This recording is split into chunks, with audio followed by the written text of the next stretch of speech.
অবশেষে যুদ্ধবিরতিতে রাজি হয়েছে যুদ্ধরত দুই দেশ রাশিয়া ও ইউক্রেন। তবে পুরো যুদ্ধ বন্ধ করতে রাজি হয়নি তারা। সমুদ্রে যুদ্ধবিরতিতে রাজি হয়েছে কেবল। আজ মঙ্গলবার এই তথ্য জানিয়েছে হোয়াইট হাউস। আমেরিকা জানিয়েছে তারা কৃষ্ণ সাগরে নিরাপদ নৌ চলাচল নিশ্চিত করতে রাশিয়া ও ইউক্রেনের সঙ্গে সমুদ্র যুদ্ধবিরতিতে সম্মত হয়েছে। এতে করে জ্বালানি হামলা বন্ধে কিছু ব্যবস্থা নেওয়া গেল। এই ঈদে জামা জুতো অ্যাকসেসরিজের ডিসকাউন্ট।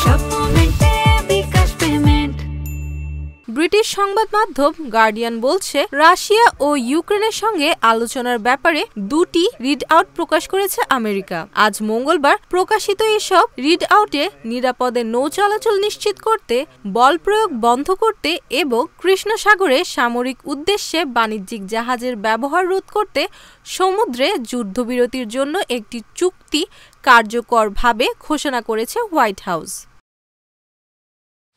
উভয় বিবৃতিতে বলা হয়েছে, জ্বালানি অবকাঠামোর বিরুদ্ধে ধর্মঘট বন্ধ করতে এবং পূর্ববর্তী চুক্তি বাস্তবায়নের জন্য ব্যবস্থা তৈরি করতে দুই দেশ সম্মত হয়েছে। ইউক্রেন ও রাশিয়া একটি টেকসই এবং স্থায়ী শান্তি অর্জনের জন্য কার্যক্রম চালিয়ে যাবে।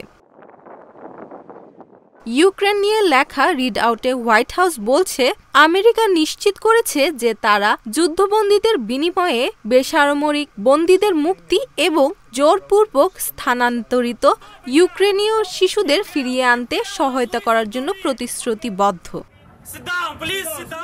রাশিয়া নিয়ে বলা হয়েছে, কৃষি ও সার রপ্তানির জন্য বিশ্ববাজারে রাশিয়ার প্রবেশাধিকার পুনরুদ্ধার করতে, সামুদ্রিক বিমা খরচ কমাতে এবং এই ধরনের লেনদেনের জন্য বন্দর এবং অর্থ প্রদান ব্যবস্থায় প্রবেশাধিকার বাড়াতে সহায়তা করবে আমেরিকা।